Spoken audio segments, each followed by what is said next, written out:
Hello and welcome to the channel, and today we'll be pointing an old Victorian wall using lime mortar. Right, so for the actual raking out, we're going to use a variety of different tools. You can see we've already raked this section out. Combination of angle grinders, this is a 115. We've also got a masonry or a mortar raking drill bit, which is 115.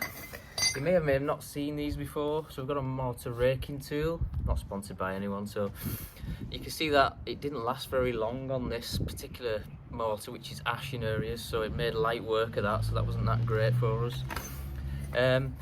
Horizontal, these are much quicker.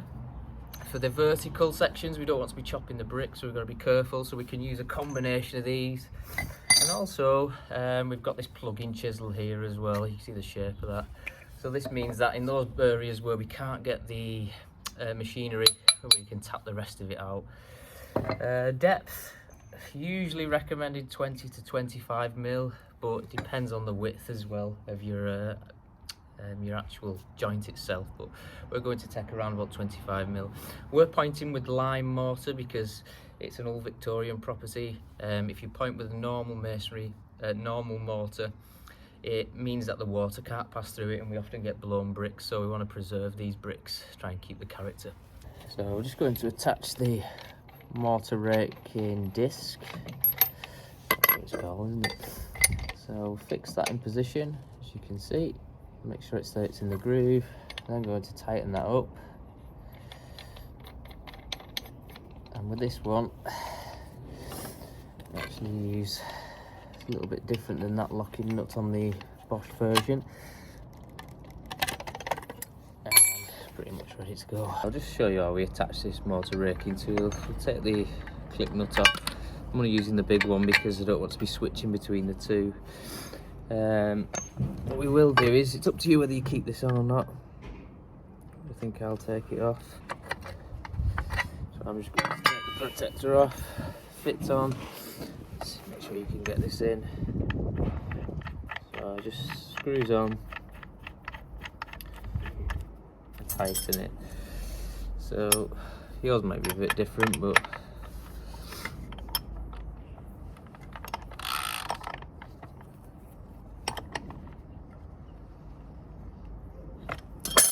pretty much ready to go.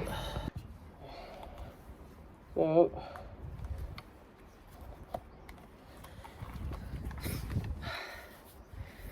you might have noticed that I changed this midway through. The smaller mass were okay, but I've got around about 100 square meters of this to do, so I needed something a little bit better.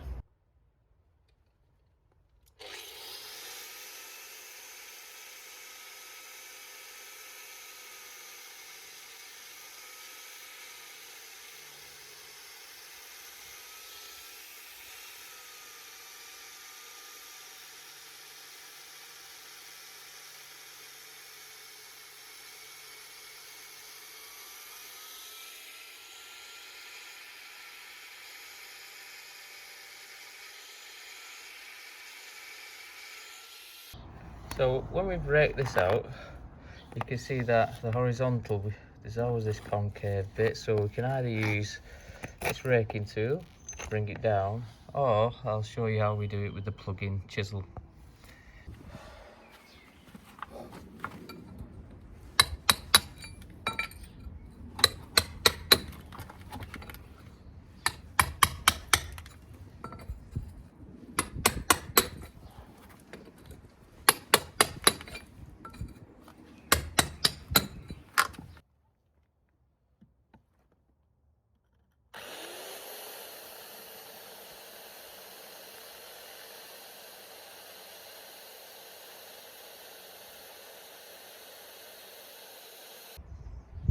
So quick update on the mortar raking tool. It didn't work very well for me. Blunted really easy, even after just 3 of the verticals, which is poor really. So I ended up raking out horizontals with the disc and also verticals as well, which means now we have to use the plug-in chisel to finish the job. And as we do each section, we can just check it's the right depth that we're looking for here and just move it across. Just check that it's 20-25 mil, whatever you've chosen. You can see here, this is the first bit raked out, all raked out to 20-25 mil. ready for pointing. Pretty much ready for pointing. The sun's in sky, there's not as much heat because it's spring, but I've just wet the wall down, put a bit of hessian on top just to stop it drying out too quickly, and then it'll bind better to the surface. So today we'll be using this natural hydraulic lime, it's 3.5. We've got it in a colour of chalk because we're going to try and mix our own colour as best as possible to try and match the wall. And this is pre-mixed lime mortar, so we won't be mixing the sand with the lime itself. Also going to be using the mixing bucket. You can see we've got the mixing paddle here.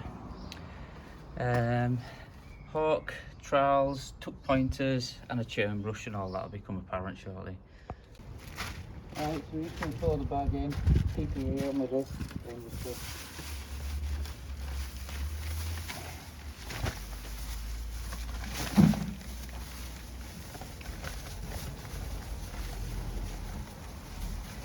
You can see we've got some in here. Now we're just going to add the colour. Okay, you can see here we've got the colour in. I'm just going to add some of this in the bag, bit by bit, and hopefully it'll be evenly distributed.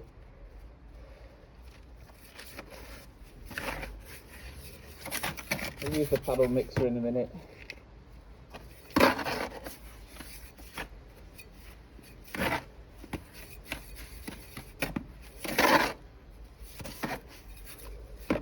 No. I'm adding a full bag on this one because we've been playing with different colours on the wall. So now we'll go in with the paddle mixer.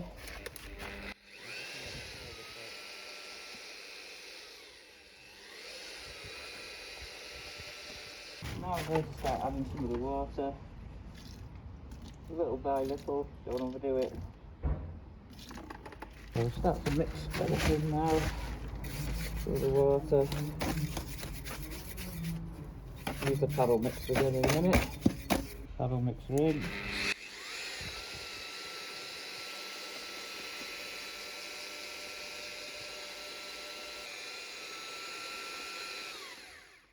Yeah, so you can see at this point it's starting to get its consistency now.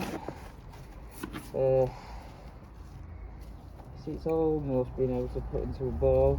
Now don't be tempted at this point to put too much water in because all of a sudden it'll become saturated, so we'll mix it a bit more, we'll let it stand and then we'll pour more water in. We're just going to let this stand for 20 minutes and come back and see how it's behaving. So a little bit wet, but if I crush this in a ball you can see that it's just a slight mark, it's a little bit wet. Should be able to stick it to the trowel, so it's just sticking now.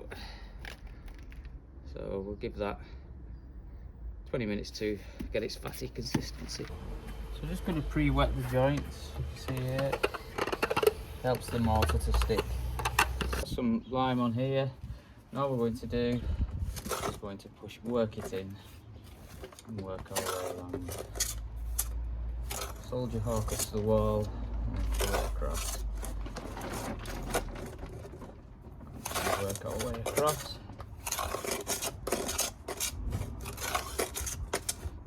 We don't have to be too careful, make sure it goes to the back because we're going to finish it off by pulling it with a piece of wood and then we're going to hit it with a churn brush. Just going to do some horizontals here. I should say vertical, shouldn't I really? A bit tight there. Just going to push that in.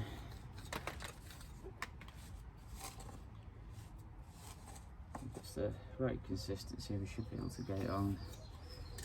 Push that down. Again. And just work our way along like that.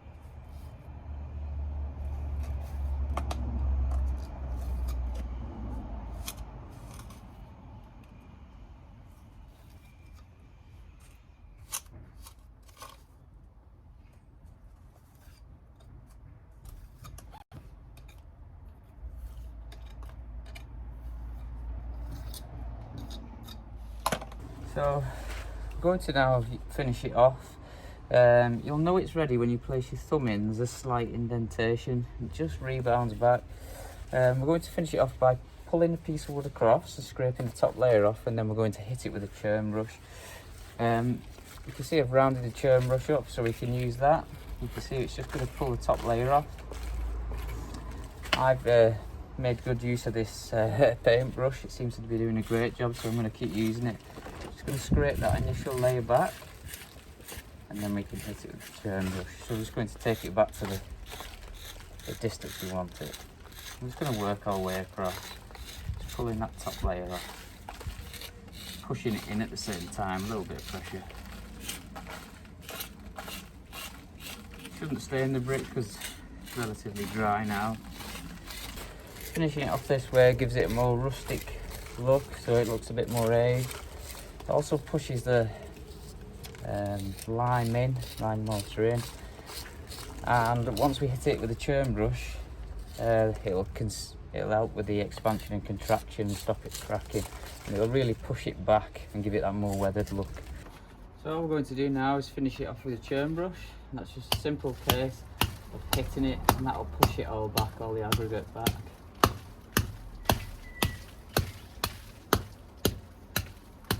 Quick mist spray using a pump sprayer, and then we're going to cover it so it doesn't dry out too quickly. Damp hessian.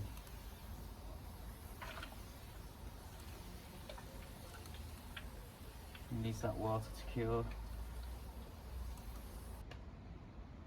So as you can see, we've got some hessian at the moment, preventing the sun hitting us whilst we're applying it. What we want to do is make sure that it doesn't dry out too quick, so we'll be regularly mist spraying it, and I'll place this damp hessian on, so we'll damp the hessian and drape it over.